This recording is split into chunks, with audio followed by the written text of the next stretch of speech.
Hi, in this unit, Professional Ethics, we will see a brief introduction to the topic, the definition of ethics, the concept of responsibility in ethics, the principles for translations ethics, the specificity of translators' role, the notion of sameness in translation, the issue of authorship in literary translation, codes of ethics in translation studies, and finally some examples of ethics codes. In the language industry, professionals often have to deal with questions related to ethical issues.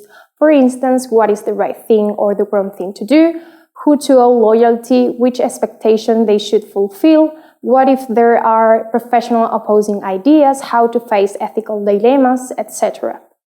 Therefore, ethics is of huge importance in the language industry as in any other professional scope, since it is intrinsically inherent in every professional decision. But what is ethics?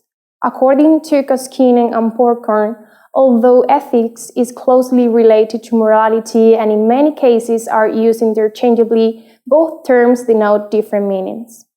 Ethics can be defined as any code of moral values, rules, or principles. It has the aim of providing an answer to the questions of how individuals should act. In the language industry, ethics is oriented towards issues related to right or wrong practices in the professional field. On the other hand, morality refers to the moral code that an individual adopts as personal guide, so it relates to an individual's idiosyncratic principle of what is right or what is wrong. In contrast, ethics is a personal guide that can be implemented by others as well. Responsibility is one of the key terms when we talk about ethics. Without responsibility, there would be no point in discussing ethics. Language providers would not have ethical issues as they had freedom of choice. In this sense, PIM states translators' responsibilities in order to establish interpersonal ethics. There are principles that try to regulate the relationships between language providers and the people surrounding them, such as clients, authors, partners, readers, etc. In these principles, translators find what they should not do instead of what they should do, for instance, revealing secrets, add their own ideas to the translation, etc. Therefore, this guide does not actually help translators solve the difficulties encountered when translating. Ethics acts as a mere guide to direct translators' choices that arise during the translation process. The core elements that translators take responsibility to are the matter, the client, and the profession. But what are the principles for translation ethics? PIM summarizes some principles of translator ethics. First, translators are responsible for their product as soon as they accept the task. Second, translators are responsible for the probable effects of their translations. Third, translator ethics does not need to involve deciding between two cultures. Fourth, transaction costs should not exceed the total benefits ensuing from the corresponding cooperative interaction.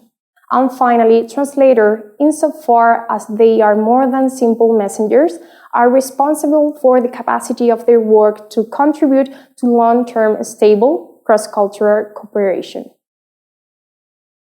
When it comes to the specificity of translators, PIM states that the main difference between professional translators and people who translate is that the former exchanges their trustworthiness and thus are trusted.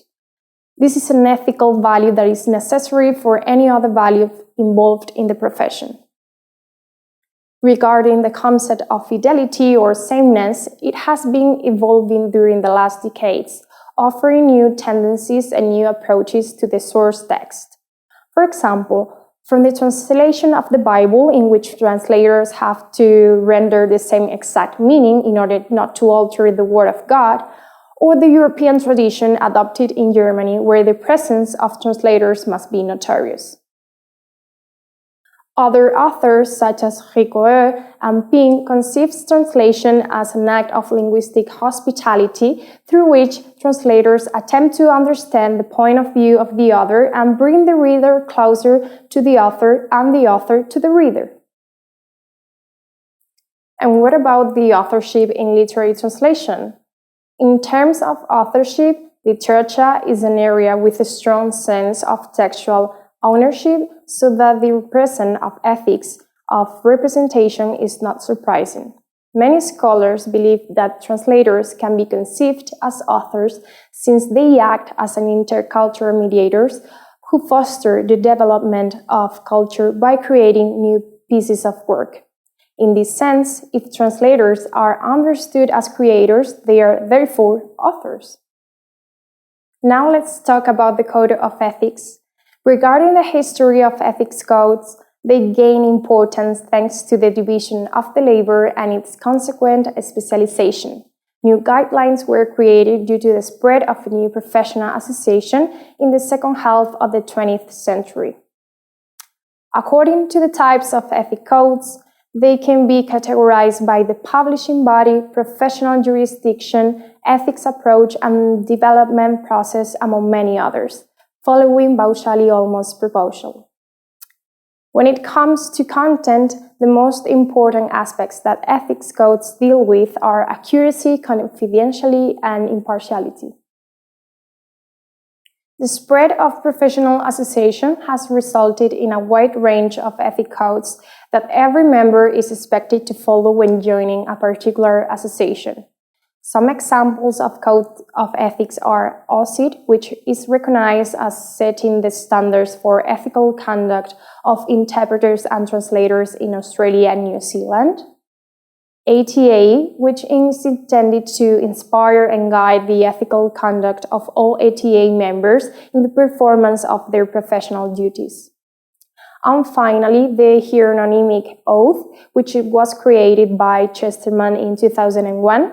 This deontological code is useful to formalize and strengthen the international accreditation for professionals, as well as to distinguish between professionals and amateurs. I hope you enjoyed this unit. You can complete this introduction with the materials available in the platform. See you in the next video.